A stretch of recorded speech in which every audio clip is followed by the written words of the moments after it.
Good morning. The penultimate day of the forum will look at the art and craft of filmmaking. It's an honor for us to welcome Academy and Golden Globe nominated actress and producer Virginia Madsen and our host for this session, Nina Rothe.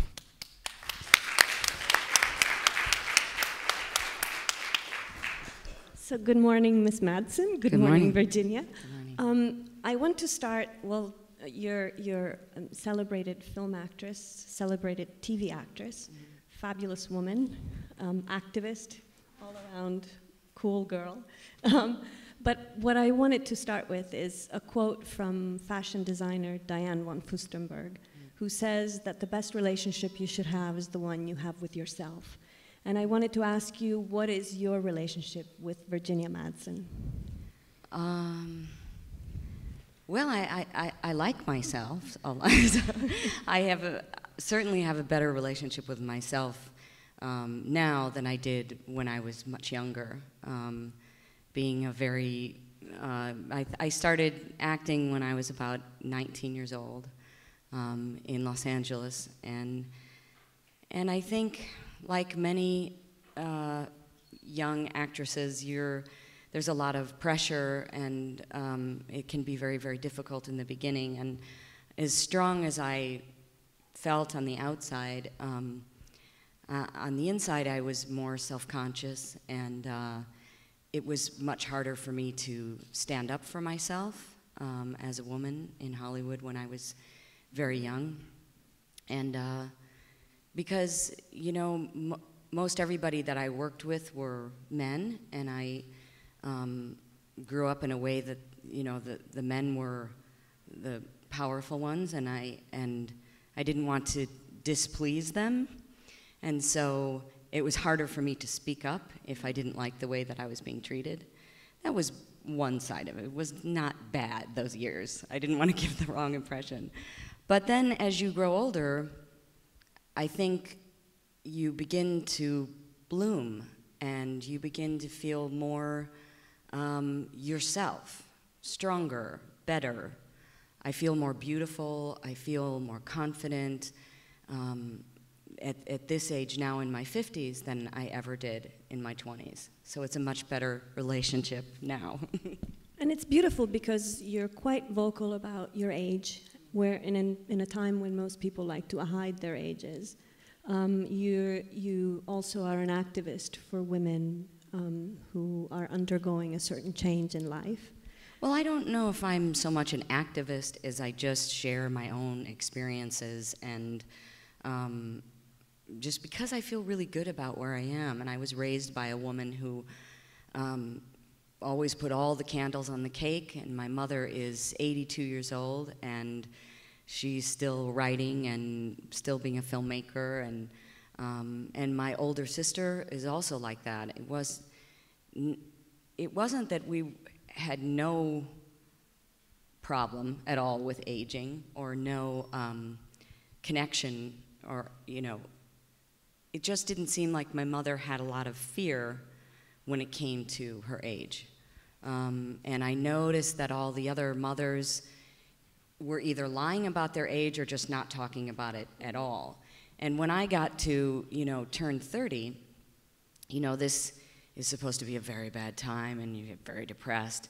But I kind of thought, well, if I get angry and afraid at 30, how am I going to feel at 50? I'll be really mad at myself for being upset at 30 when I was so young. So to me, it's a matter of common sense, and because I'm not afraid of it, because I feel empowered, the older I get, I thought it would be good to share that story. And also, my greatest success in film came after the age of 40 with Sideways. And that was a year when a lot of women around my age were also finding a great amount of success. And I just realized, if I had gotten that kind of success, if I had gotten a nomination at 25, I don't know that I would have handled it very well. You know, but in my 40s, I was like, yes, look at me. You know, it was a much better time, I think. I think intelligent women and intelligent people as a whole get better with age. they grow into their beauty. Well, I mean, we all get better with age, and you can't hide your age because we're all getting there. And that's if we're lucky, if we're blessed to grow old, then we should celebrate that. Because if not, it means something went terribly wrong and you died young. And nobody wants that. So we should look in the mirror and say, oh, I'm glad I got here. I made it, and everything's okay.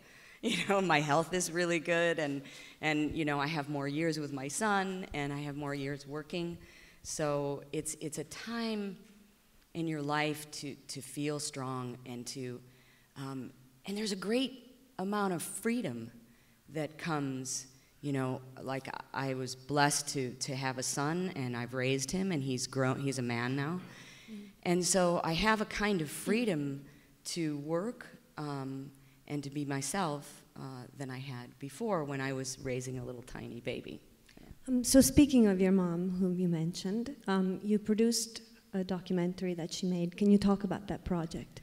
Well, it's my mother, as I said, was a very strong woman, and whenever she would come to visit me on a movie, she's a writer and a director and a poet, and she would just sort of arrive, and everyone would want to know who's that woman with the beautiful white hair, and she'd be off making friends and talking to everyone, and she's a very learned woman, so she has much to share. And I wanted to know, why are you like that, Mom, when other women are more afraid or more timid? And so why don't we make a documentary on, you know, and you can direct it, and let's explore women like that.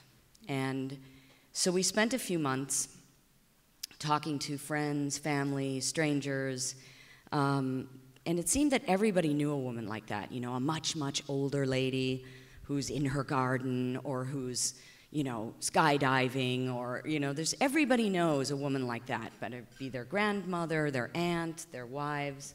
And so we compiled a group of them and made a documentary called I Know a Woman Like That. Perfect. And it explores, you know, we can move on from the subject of age, Yeah, but no, we're done, but I just want to say that the documentary is, maybe I'll be able to bring it here next year, but it's not about how to stay young. It's about how to be old, and it's a celebration of that. That's beautiful. So now we go back to the very beginning. How did you become fascinated with acting, and what was your training like? Where did you go to school? Well, my father, despite the fact that my mother was a writer, my father was a fireman. We grew up in Chicago. My brother is also an actor named Michael Madsen, that many of you might know. And my father was a really amazing storyteller. He had the greatest stories, and he would get up and kind of act them out, and you know, he sang, and he just was a very expressive man. And so I think, in some ways, I think I got my acting thing from my father. So you think storytelling is really important to the craft? Mean, that's what we do as filmmakers. You know, essentially all it is we're storytellers, and we're sharing our stories through the medium of film. And the wonderful thing about a film festival is that, you know, you can go from story to story to story, and it's been wonderful being here in Dubai and seeing the films. All the films are from this region. And storytelling is universal. In that way, we all speak the same language. So it's been just fantastic. Being on the jury, you know, seeing 4 movies a day, it's really been fantastic. Did you study acting, or did you sort of, because you started so young, did you then go back to classes after you were discovered? I studied with a teacher in Chicago, and for a few years right out of high school, and then I took the knowledge. You know, he was very tough. He was a very intense teacher, and we studied, you know, all summer long. We would study Shakespeare for 17 weeks and then put on a show. It was a lot of vocal training. I think that your vocal instrument is a vitally important part of acting. And American actors, in particular, kind of have a tendency to like talk like that and like not move their jaw very much. And they drop the end of their sentences, despite the fact that there's a lot of really loud American tourists. But and I had a Chicago accent. This is more the way that I sounded when I was in Chicago. And so my teacher would drill me about, you know, getting rid of the accent and using my, you know, to be on the mask and coming from your core. Because if you think about it, the actors, I'm sure everyone in here could choose maybe their favorite actor, and I can guarantee that that actor has a beautiful vocal instrument. And so that was a big part of my training. And then after many years in the business, when my career sort of failed and I wasn't really working and I couldn't figure out what was wrong, and I went back and I studied again. And with a man named Aaron Spicer, who was an acting teacher in Los Angeles. And working with Aaron then for a couple of years, I started getting better work, and I started becoming more confident, and then, and I credit him for me getting the role in Sideways, because he worked with me on that audition, and he took me to that audition so I wouldn't get distracted, and so I was very confident. Your voice has always been something that sort of is so attractive that just draws you. Like, even if you're not looking and you come on TV, your voice is what draws me back into the room. So it's great. So you spoke about Sideways. What was it like to work on that film and with Alexander Payne? And can you talk a bit about that experience? Well, Alexander is a really strong man, and he's very charismatic, and he really, everyone feels relaxed. He creates an atmosphere on the set where everything's relaxed. There's no reason to shout, no reason to rush. Everybody just relax. We're just telling a story. But he also calls attention to everyone's work. Like, he'll stop and he'll compliment the extras, and he will call them the background actors, and telling them how important their job is for that day. He'll take an extra moment to call attention to the cameraman and what a great job he did operating on a complicated shot. So everyone just kind of, you know, you find yourself doing your absolute best because, you know, you want to do your best for him. It's a very personal, very intimate feeling on the set. And there's something that happens where everyone's elevated. Everyone becomes who they really want to be when they're on his set. And he just understood me, and he really just sort of set me free as an actor. And of course, his script was so beautiful, and it's not often that you have poetry as the script. It's not often you have words to say that are that beautiful. So that helps. You touched on something that's really important, the encouragement that we can give one another. There's a film in the festival called Out of the Ordinary, an Egyptian film that sort of indirectly, but in a very sort of cinematic way, touches on the magic of love and how love makes you magical. Do you think that it's important to spread that also to the younger generations so that we can teach maybe that cinema in some ways can change the world?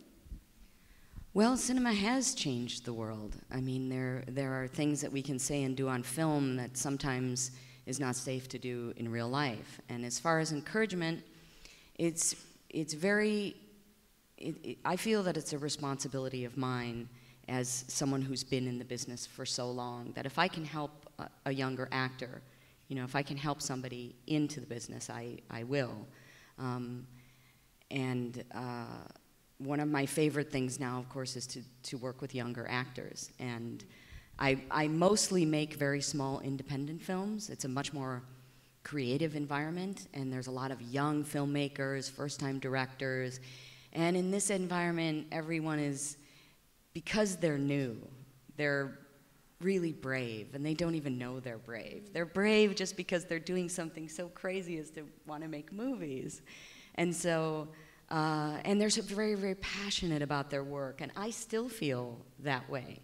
So, you know, and now, you know, younger actors maybe who, you know, who are 18, 19, the way I was, and they look up to me, which makes me feel very honored. And so if I can help them, I always reach out a hand. You were talking about the way Alexander Payne dealt on the set with his actors, with his crew, even with the acting extras. This is a question that's a little off the mark, but do you think that filmmakers would make really good politicians? Because politicians seem to be making a big mess of everything. Oh God, that's not an area I don't know. You know, filmmakers are too, you know, there's something very eccentric about filmmakers, and also filmmakers for the most part are artists, and artists are never going to mix well with politics. Yeah. That's a good answer. Maybe we're too outspoken, or I don't know, we're too creative in our thinking, and so that's certainly not a world I would want to have anything to do with. You worked with Robert Altman, another great, on Prairie Home Companion. Can you talk about what it was like working with him? It was similar working with Robert Altman in the way that the set was fun. It was fun and relaxed, and he, like Alexander, really loved actors. You know, he loved our process. He was fascinated by, you know, what we're going through, and he loved storytelling. And so every character in his movie would have their own story.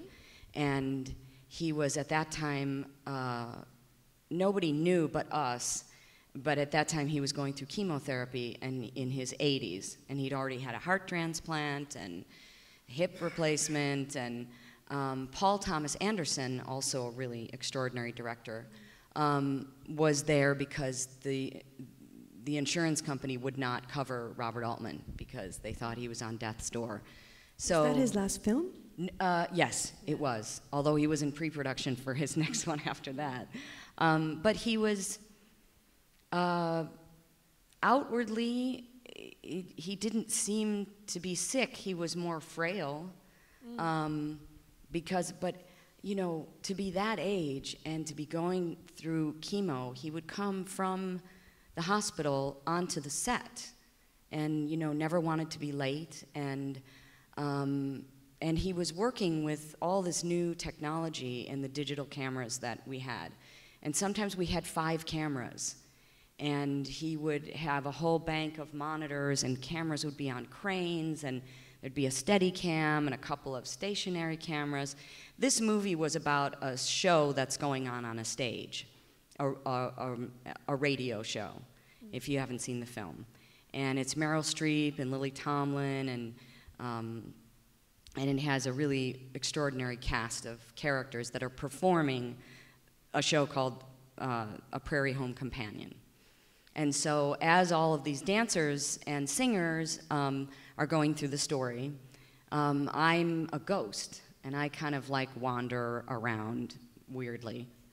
I don't know what I was doing in that movie.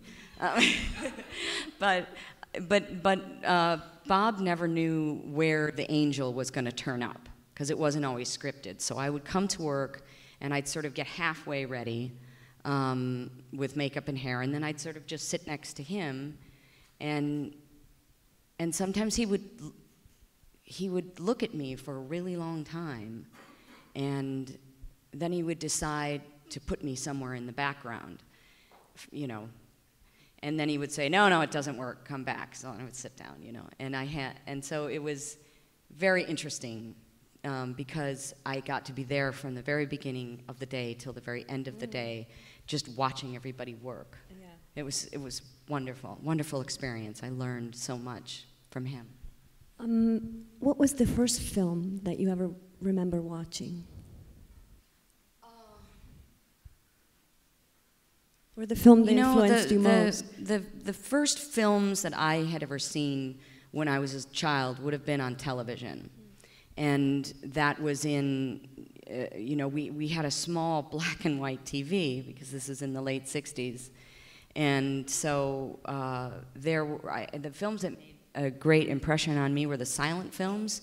And we had a station, a public television station, that would show silent films every Sunday night. And my mother would let me stay up and watch them. And so I became fascinated by black and white and fascinated by what the experimental nature of silent films and how nobody knew what they were doing. They were just making it up as they went, and let's try this, let's put the camera on wheels. Yes, let's put the camera on a train. You know, and just all these fantastic things that they were doing, and all the work in comedy that Chaplin was doing, which is a great filmmaker he was. And then on Friday nights, there was a show called Creature Feature, which would show horror films, like the old ones, like Frankenstein like and Bela Dracula. Lugosi and yes, and I was so Bela Lugosi and Lon Chaney. You know, they were, to me, they were great actors because I knew what they were doing. They might have been stuck in a horror film, but they were making great art. And the photography in a movie like Frankenstein is simply beautiful. And those, of course, set the bar for everything that was to come later. I think the first film I ever saw in the theater was, there was a showing of The Wizard of Oz.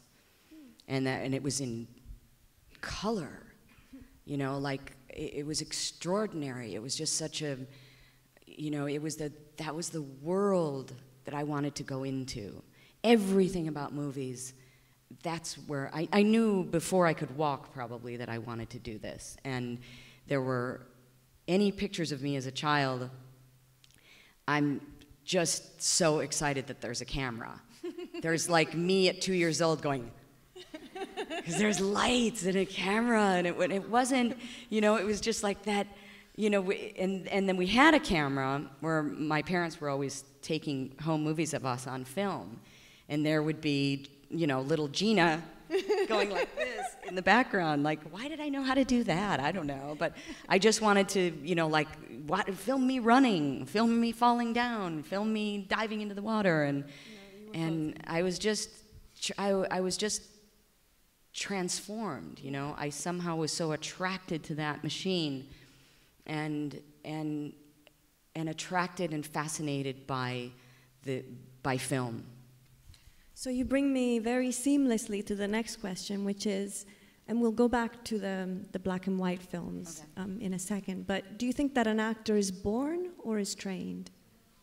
I think it's both. I think because we're all different as human beings, so some people, acting comes to them as a surprise in their life. There's plenty of stories where actors, you know, were in college and they took theater classes because that's where the girls were. And, you know, they could meet girls that way. But I came to it through training because I saw it. I certainly was born with it. But I felt that it was my career, and I used to not, like when I was small, I wouldn't say, I want to be a movie star. I said, I want to be a professional actress. And so I thought, well, I have to go to school to train. Whereas my brother came to it in a much more organic way. He thought, you know, the acting school thing didn't fit him. And, you know, doing all this vocal work and Shakespeare, he was like, you know. And so Michael went to Steppenwolf and met John Malkovich and Gary Sinise, and he started watching their plays, just going to performances, because you could, if you stood in the back of the theater, they'd let you come in free.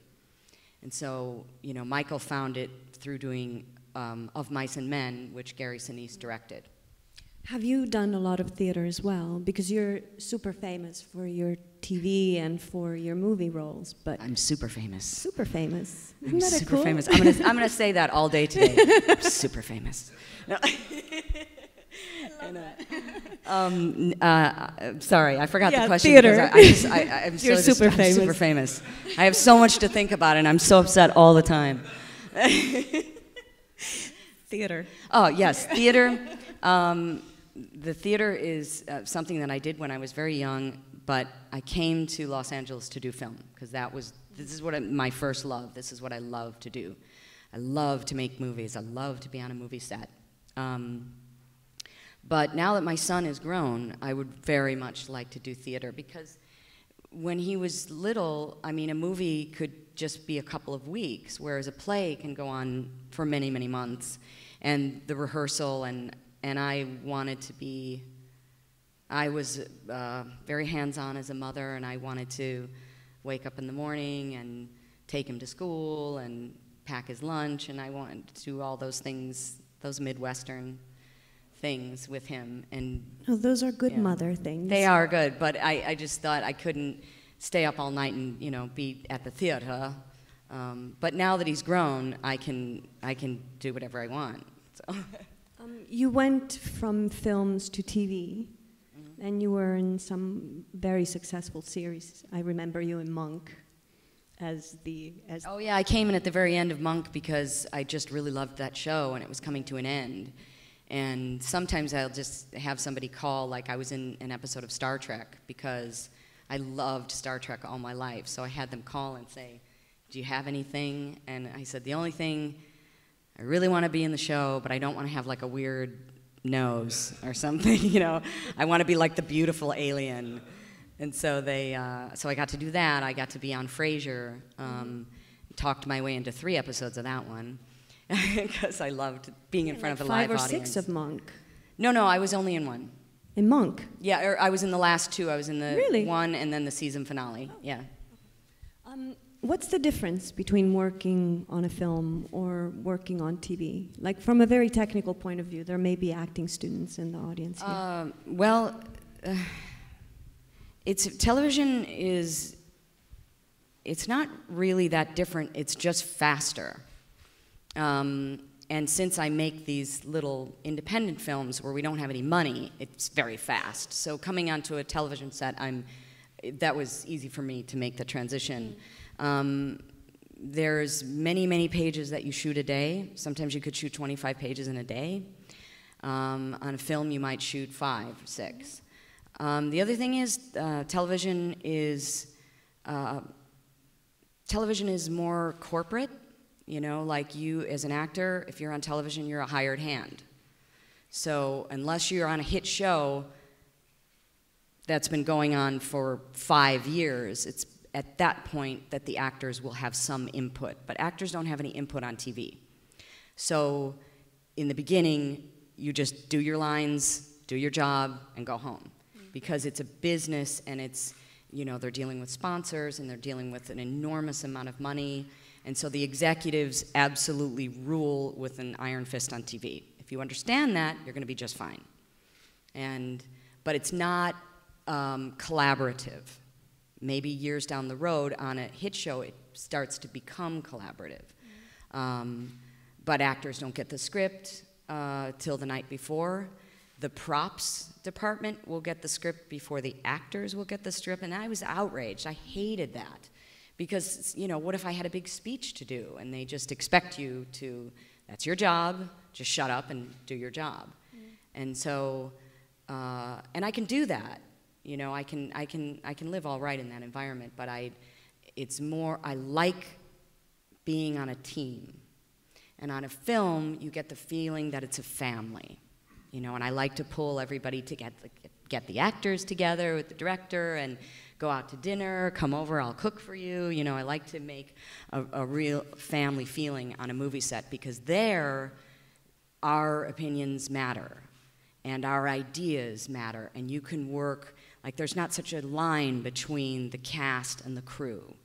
So you have, I always find I have more freedom on a film set than on, but if the film is a very, very, very big budget, like I made a film with Harrison Ford called Firewall, and Firewall was like, you know, $100 million movie, and I'd never been on a movie of that budget. You cannot believe the amount of trucks and the amount of people. Like I was 3 weeks into the film, and I saw all these guys walking by with ladders, and I was like, who are those guys? And they were like, they're on the crew. And I was like, how have I not seen them in 3 weeks, because there were that many people. There's so many jobs created from a big budget film. And, but on that one, I was very much just, you know, I'll sit in the corner till it's my turn to talk, And that was not so much a collaboration because that was really Harrison and the producers. That's their film, and it was more of an, it was very interesting for me to watch how they worked. It was much more of a man's world when it gets to be a budget that big.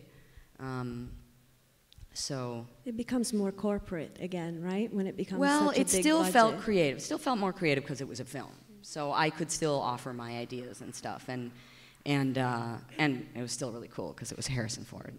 So every day I was like, there he is, there he is. I get to kiss him. There he is. You know? Is it hard because you mentioned being part of a family when you're on a film set? So when the film wraps, do you have a period of time that you go through when there's this moment of like separation anxiety or just that emotional attachment that you felt with your co-stars, with your filmmaker? It's very, very hard because when you do have a film set where you, as you say, as I was saying, you know, your lives become intertwined for that period of time, and when you're telling your story, and you get close to one another because you rely on one another and you hold each other up at 5:30 in the morning, and you see the best and the worst of each other like a family. And so when my job as an actor is done, I'm sort of divorced from the movie, and all of a sudden I don't know what they're going to do with my acting and all my passion that I put onto the, you know, into the film. And but you know, there's sometimes a few days, sometimes a couple of weeks that have to go by where, in a very tiny way, you're mourning. You know, you just feel the loss of all those wonderful people when you were a part of the circus. Mm-hmm. You mentioned before black and white films and the filmmakers of those times being pioneering. So that was the beginning of, let's say, Hollywood, for all intents and purposes. That was the beginning of the film industry in that time. Now there's a beginning of a film industry in this part of the world. Mm-hmm. And you've been on a jury that has been watching a lot of those films. Can you talk a bit about what it's like to witness this great movement starting here? Well, I'm not allowed to talk specifically about, we're now into the documentary phase, but it's, you know, it's wonderful to see a lot of experimentation, different styles of filmmaking. It's, I think that this region is going to really blossom because there's so much that people want to say and to communicate to the rest of the world about what their world is about. And so it's very exciting, and it's very similar though to what I do from doing small independent films. So this is the kind of movies we make too, and so it's been very interesting. And it was your first time in Dubai. This is your first time in Dubai. Yes, and I'm not seeing any of Dubai, but of course, because we're watching all the movies. And however, you are seeing like a great slice of life through the films. Yes. And do you feel that from the beginning, from when you walked that red carpet in that fabulous red dress on opening night, or sort of orange red dress, and until now, that you've learned a lot, a little, some about this part of the world from the films that you've watched? Oh, certainly. I mean, it's a perfect cultural exchange. I think it would be really interesting to have an international, I mean, it is an international film festival, but to also have some films from the West and have all the filmmakers meet. I feel very fortunate to be on the jury. We have an international jury. And so it's the perfect way to begin to learn about another culture from their movies. And when you watch a film, what attracts you to it? Is the story? Oh, story. Or, yeah. First and foremost, sorry to be repetitive, but the story, look, you can have many different styles of movies. Some of them can be more esoteric and bizarre and strange, but you must communicate a story that has a beginning, a middle, and an end. You have to have, if you're too vague and you're all over the place, remember that your audience will also be all over the place. And so and the editing process is not something that I've been involved with, but I've grown up in this industry, and so, you know, strong editing is going to help you to tell your story in a more clear way. Super, yeah. You know. Has there been a film, not here, we're not going to break the laws, but has there been a film in the last few years that you have not been involved with, but that you loved deeply? That sort of taught you something about cinema? Do you know, I could say the first thing that came to mind was a film called Caramel, which Nadine, who is also on the jury, directed and starred in. And if you haven't seen this film, you must see this movie. It's so, and you know, when I got a copy of the film, and I realized it had no English subtitles, but I desperately wanted to see her work because we'd be on the jury together. And so I started watching. I said, well, I'll watch part of it anyway, even if I can't understand it. That movie is so good that I watched the entire film and I understood every frame, even though I didn't speak the language. So that's a filmmaker. Yeah. And that film's wonderful. It's a comedy, but it's also a little drama, and it's very moving, and it's about women. It was one of the first films I watched from this part of the world, and it made me fall in love with this place. With everything from this part of the world. So you've mentioned Caramel, which is a great sort of bridge builder, because as you said, you watched it without English subtitles, and yet you fell into the story immediately. You knew what was going on. How is cinema going to help us bridge the divide? Because unfortunately, we live in a world that likes to separate us, that likes to put us, yeah. Yes. Certainly. I mean, this has always been this way with human beings, but you know,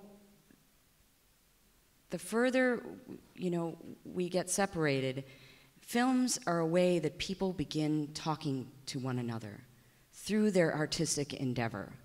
And artists, to me, are the ones that change the world because they communicate with one another. And so it's, I think, you know, to exchange our stories through film, through literature, this is through dance and theater. This is a wonderful way for us to get to know each other, which I think we need more of that. Yeah. I wanted to open to the audience, because I think that there will be a lot of questions, and then we can come back if there's a question that I still want to ask. So is there someone who would like to ask? Yes. Absolutely. Gentleman in the front row, please. Yes.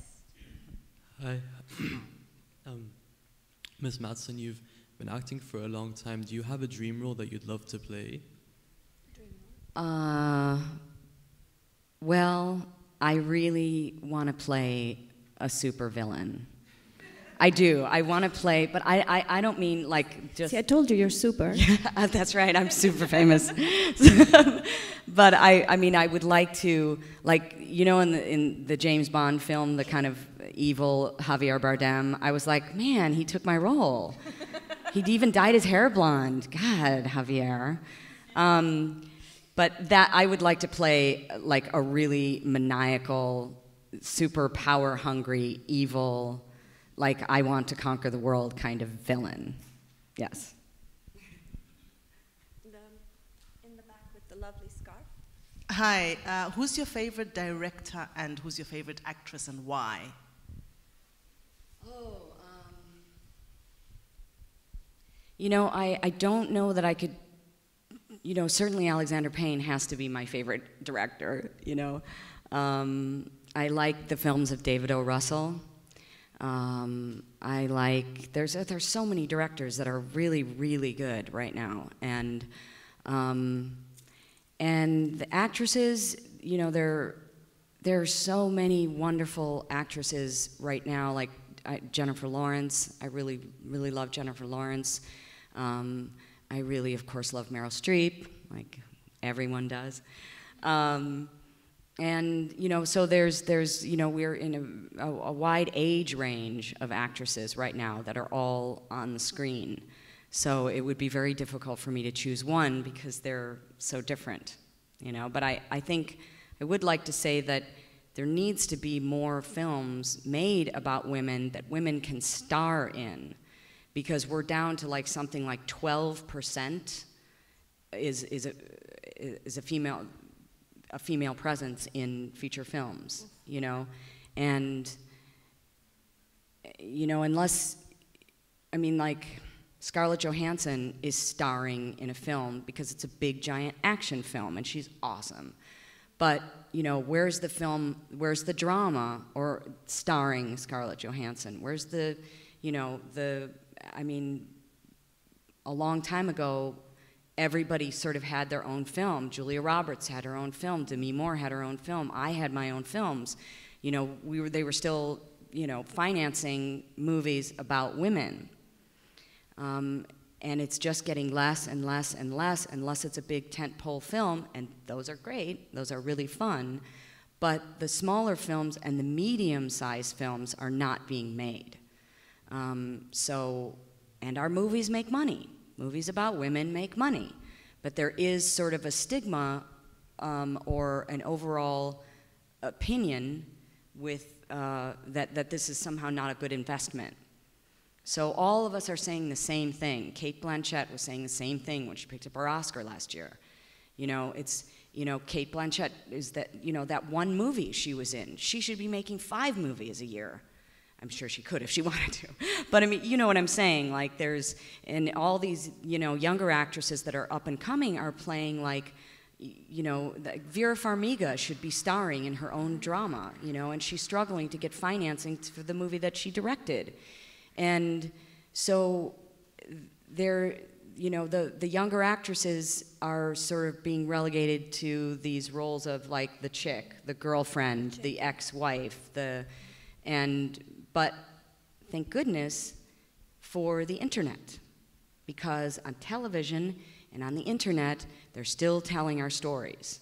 They're making series, they're making movies, so we're still there, but not in the mainstream box office. Mm-hmm. In the front row. Hi, my question is like, it's quite hard to get into this business nowadays. So what do you recommend to the new generation, the person who wants to get in to be an actor? How to start? You know, part of it is you have to follow your heart. And you have to, you need to go where the work is, certainly. Being an actor is probably the only art form where we have to rely on somebody else so we can do it. You know, if you're a painter, you can paint. You know, if you're a dancer, you can dance. But with actors, we have to wait to be hired. So I think a good thing is to study, to find the right kind of teacher, to do theater. This will allow you to, you know, stretch your creative muscles and to still be acting, and also maybe someone might see you that can represent you, or, you know, it will lead, somehow it will lead to the next job. But what's vitally important to actors is to constantly be doing something creative. A lot of actors will end up sitting around, it's always somebody else's fault and I'm not working. You know, I spent 10 years trying to redesign my career when my career had failed. And instead of laying around saying Hollywood doesn't get me, you know, and I'm getting older, and, you know, I was constantly training. You know, I became physically healthy and athletic in a way that I never had. And I was not in the gym to get skinny. I was in the gym to prepare for my next role. And that's really what I was saying in my head. I didn't really think it would take 10 years, but you know, I became an art teacher at my son's elementary school for a couple of years, which became the most fulfilling artistic experience that I'd ever had in my life, teaching these little third graders how to paint and teaching them who the great masters were and why they could paint like that. And so there's, you know, there's writing seminars, there's theater, there's to network and meet other actors or other filmmakers that are trying to get in, and make your environment and your world creative and productive, because things will come to you. I believe that's how the universe works. You create the momentum and things will come to you. So what do you like to do on your favorite day off? When you're not, doing all of this, painting and working out. Because when I work, I usually travel. And life is very, very busy. So when I have time off, I really just want to be at home and cook and, hang out with my son and, and with my fella. And just, have an ordinary day. Because that's how I recharge my batteries. Beautiful. Please. Hi. You were talking a little bit earlier about how maybe for medium and small movies, they should be financed, and yet, thank God for the internet. If you had, why do you think they aren't being financed? Tell me the last part of your, what were you saying? Why do you think they aren't being financed? Why do you think whoever has the money, it seems like there's... Yes, money's coming from all over the place, from many, many different areas and regions. It seems very confusing. Like for people who don't understand the industry, it just feels like there's some group of people with beards or, I don't know, somewhere in the it's sky. not one magical group of people. I mean, I spent 6 years producing, and I came to the conclusion that I hated it. And I spent so much of my own money, and number one rule of producing is somebody else's money. Spend somebody else's money, not your own. But it's part of it's very convoluted now because the money's coming from, there'll be 25 different producer credits on a movie. People are scrambling to get a little money here, a little money there, a little money here. They don't package movies anymore. There's also the foreign film market is where you're going to make your money back, because the business side of this is about making money. And the business side of this is about investment and getting a profit. So unless there's a guarantee that they're going to have a profit, people are less likely to take a risk to part with $1 million.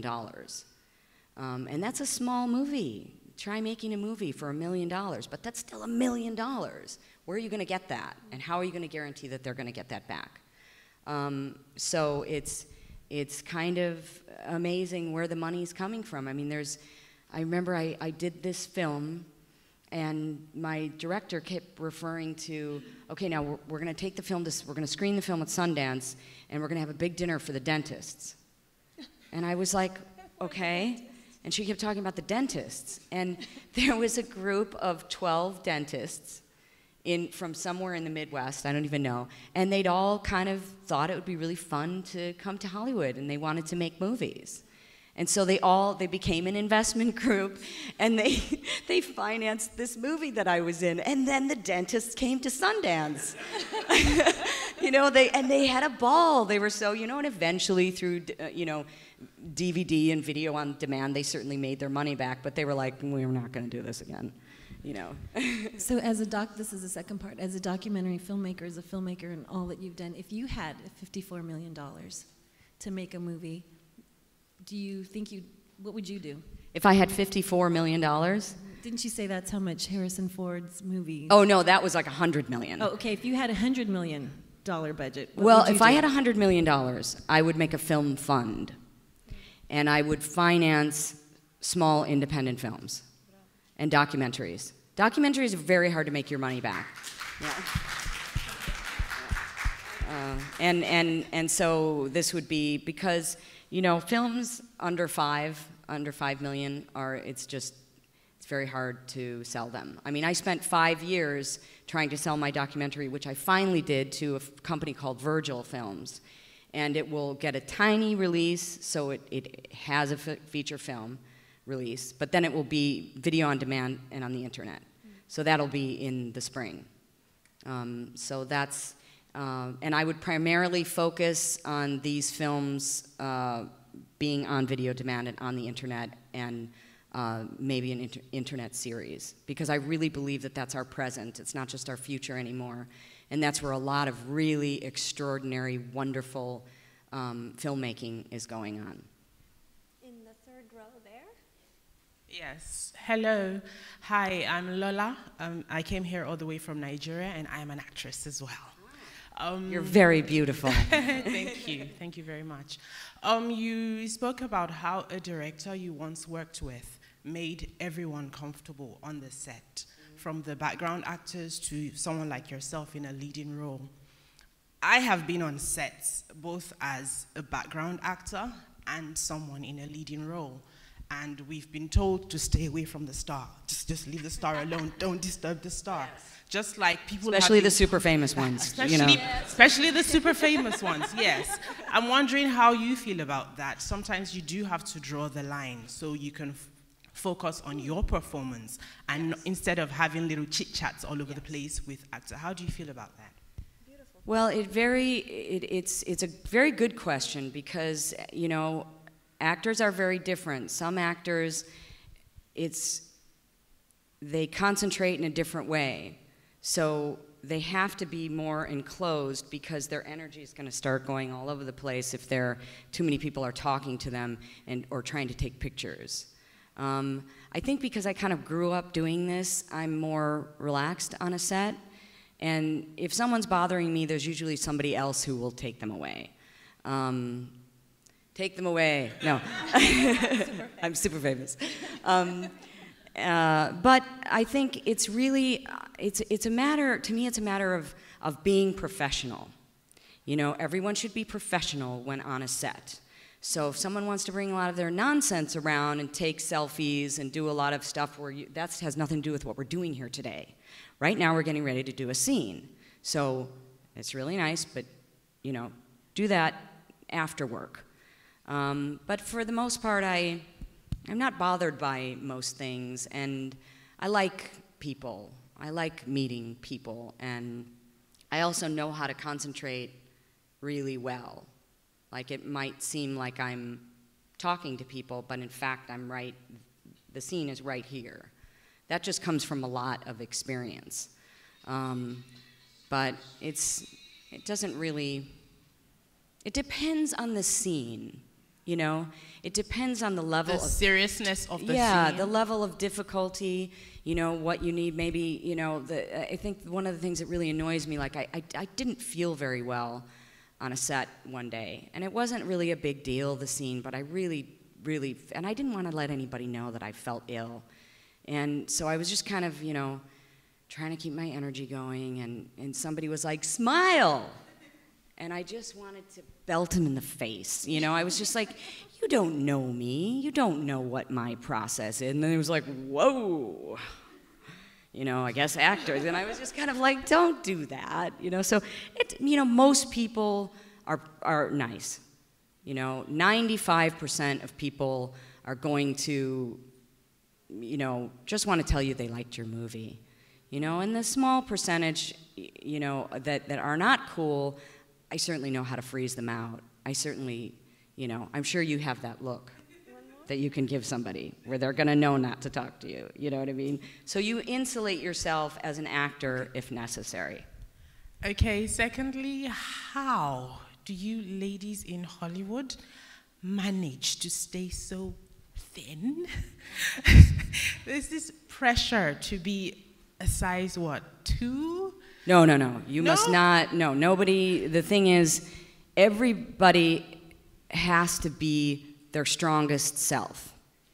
And human beings are all shapes, sizes, and colors. That's what makes us wonderful human beings. And so, yes, there's going to be idiots that are going to comment on your hair, your weight, your teeth, your nose, your eye color. I mean, there's always going to be that. But it's very important as an artist to stay centered, because that person's opinion doesn't matter. It really doesn't. And so, you grow a thick skin as an actor, because there's a lot of personal stuff like that. But if I'm not the right body type for the role, there's nothing I can do about that. I can't take that personally. If somebody has an issue with what size I am, I can't do anything about that. You know, I'm really fit, I'm really healthy, and I never would, you know, I might look lean right now. I hope I don't look skinny. But that's kind of, you know, where I am in my health right now. But it's very, very important to, and there are plenty of actors that are not a size 2. And guys get a lot of pressure to have a certain look as well. But we, as long as we are ourselves and strong in that identity, people will respond to that. That's what the halo effect, you know, that's what the charisma that a star has, you know, that a really wonderful character actor has, because they're like really okay with themselves inside. And humans are naturally attracted to confidence, you know, and if we have a strong exterior, this protects the artist who's more vulnerable inside. So I would say, try not to be distracted. It exists, as well as, you know, judgment about somebody's color, you know, somebody's accent. You know, it's a kind of silly things. But all of that exists. It's all over the place. But it's not really, it's not the be-all, end-all, you know, and we have to experience it, brush yourself off, okay, that's that person's opinion, and I'm gonna go on. I wouldn't even give up the energy to be angry about it. Sometimes it hurts a little, but you have to move on, because that's not your issue, you know? I think what's beautiful about cinema is that it sort of holds up a mirror to ourselves, and everything that you've talked about with being an actress or being an actor and being self-confident, we can apply to our everyday lives as human beings. I mean, that's the same lessons that we should learn as people, yes, to sort of accept ourselves for who we are and hold up to the world our best character and our best qualities. Yeah. And you know, and we're all sensitive, you know, even the person that's just, you know, being a fool towards you because they're in charge, even that person's sensitive. You know, we're in an artistic medium that is run by business people, okay? So that's a weird combination right there. But, you know, everyone's trying to do their best. And so, like, if I'm on a set, I feel like part of my responsibility is to be positive. You know, if the actors are in a positive, creative frame of mind, the workday goes better. Everyone kind of gets in a good mood, you know, when the lead actor is, like, in a good mood. And so that's part of being on a team, and filmmaking is a team effort. It's not just you, otherwise go do a play, and then it can do a one-man show, and then you have the stage, you know. But on a movie, it's a team effort. So it's not like you have to be friendly, ha-ha, to everybody and everybody's best friend. You're not going to be everyone's best friend. But be a part of a team, and you're going to make a better movie, you know. In the back there, and then I come back to you. As an artist who is beautiful and committed to your own personal and spiritual growth, have you found sometimes you are in conflict with, I mean, I'm a documentary filmmaker, and there are times when once or twice I've done something for money. You've done something for what? I've done something for money in terms of work that has actually been in yes. conflict. That has been in conflict with my essence. And I know that there are things that I've always desired from the universe. And often the universe is always pushing you to be your highest good. And when you've done those things, where you think, okay, I'm gonna do this because I need money for this, this, this, and that, often the outcome is absolutely hideous in terms of either how you feel, or even when you make the money, you actually don't do much with it, or sometimes you don't even make use of it. So do you find that within your own growth as an artist and as the person you are who is trying to achieve your highest good in this world? This that is a there very has been, important. because I told myself a long time ago that I will not chase after money. Money will come If you provide a good service, money will come, and I've won 2 BAFTAs, I've won a Peabody Award, but when I've chosen money, they have been the worst projects that I have done. Can you talk about that? Because there is sometimes a conflict with that. If you're a person, I'm assuming that you are also trying to achieve your highest good as a person, apart from being an actress. Well, this is something that actors and filmmakers really beat themselves up about. Because yes, it would be wonderful if we could all be paid, you know, $1 million to make the Academy Award-winning film and, you know, have stacks of scripts on, you know. That's not really the reality of our industry. And you must not beat yourself up because you have bills to pay. Because the bottom line, the bills do need to be paid. And it gives us a little bit of freedom. Sometimes that pay the rent movie, that sometimes gives you freedom to wait for something better. You know, there's all kinds of actors that, you know, do movies, you're like, why did they do that movie? Well, you know, maybe they bought a new house, maybe they had a child. You have to forgive yourself, because within that pay the rent job, the job that is, well, I needed the money. Within that job, there's going to be lessons. Within that job, you might meet someone that you'll make a movie with, or there's always something, there's a reason why you're there.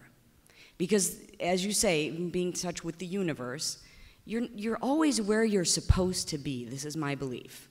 So some of the road is not going to be smooth. You know, we're not going to all live in a palace. You know, and the artistic road, I mean, Rembrandt had to do portraits for a living, okay, and he hated it, you know, but look at the portraits that he made, you know, and he would always make fun of people a little bit within that portrait. So this is a reality for artists, okay? We still have to live somewhere, we still have to, and we have to make ourselves look nice for our meetings. We have to have, you know, the proper clothes and shoes, and we have to get our hair done and all, you know, these things. Maybe we're raising children, you know, so there's never any shame in doing the occasional job for money, because it is a reality. And also, you're being responsible. You're being responsible. Otherwise, listen, I would say to actors, never live beyond your means, okay? Because you're going to always go broke. I've done that plenty of times. But, you know, as actors, we kind of know how to be broke. We do it really well. So, you know, be patient, and yes, don't take something for money. I'll tell you, this is a good story. I'll try to keep it brief. It was during that 10-year period of time where I was trying to say no to all the really stupid movies. And, you know, but I had this house, and I had this little boy, and, you know, and I didn't have any movies like that. It was like my bread and butter movie, like a Lifetime television for women, you know.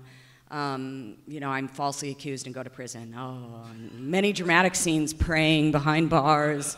Please, please, God. And when I was really like, please, God, give me a better job. But I knew I had a job, you know what I mean? But then I had to start saying no to that, because that's all I was known for. It was, you know, praying behind bars. And so, so I was really going broke, and my house was going to go into foreclosure. So I got this offer that came out of nowhere to do this movie for a lot of money. And it would have been, like, it was enough money that I would have been okay for at least 6 months, or maybe even a year. And this movie was about, like, some kind of radiation thing, a meteor hit, and all the rats in the world became like flesh-eating, you know, super evil rats that would move around from town to town in hordes and, like, eat people. And so I was like, well, maybe I'm playing a doctor that's investigating this phenomenon. And so I'm reading the script, and it's just terrible. I mean, there was no way that. And there was a scene where I'm running from the rats and in the night, and I'm screaming, and I've become separated from the handsome young man, and the moon is coming out from behind the clouds, and all the rats are behind me, and there's a big Olympic swimming pool at the high school that has been, you know, filled with dead teenagers. And so I decide to leap into the Olympic-sized swimming pool to get away from the horde, and as I leap in slow motion and the moon comes out from behind the clouds, I realize that it's not water, it's rats. And the pool is filled with undulating rodents, and I fall into it to my horror. And as I'm coming out of the pool, the rats are eating my flesh, and they're tearing my clothes off, exposing my beautiful nudity. And I just was like, I can't do that. And I just was like, I'm going to, you know what? I'm going to take a leap of faith and not into the pool of rats. I'm going to say no. So my accountant is calling me going, do you understand the word foreclosure? I said, yes, but I'm going to take it. I'm taking a leap of faith. And he's like, oh my God, you're not going to do that again, are you? I go, yes, because I believe the universe will deliver, and I'm going to talk to God, and I know that I will be delivered from this evil. And I have to have faith in myself. Do you understand? I have to have faith. Anyway, so I say no to this movie. Everyone's shaking their head. He's like, do you understand that you'll have 60 days to get out of your house? I was like, I'll find a way. So 4 or 5 days goes by, and I get an audition, and I get offered the role in a television miniseries opposite Tom Selleck, who is playing a cowboy. And I got to do a Western with Tom Selleck. Mm-hmm. So he literally rode in on a white horse. Mm-hmm. And I got the job, and I paid the bills because I took the leap of faith. I was available. So sometimes you got to do that, but sometimes, to that extreme, you have to say no. So I'm sorry, but on that beautiful note, we're going to have to end this. Please put your hands together for the beautiful Virginia Madsen. I got to go watch movies.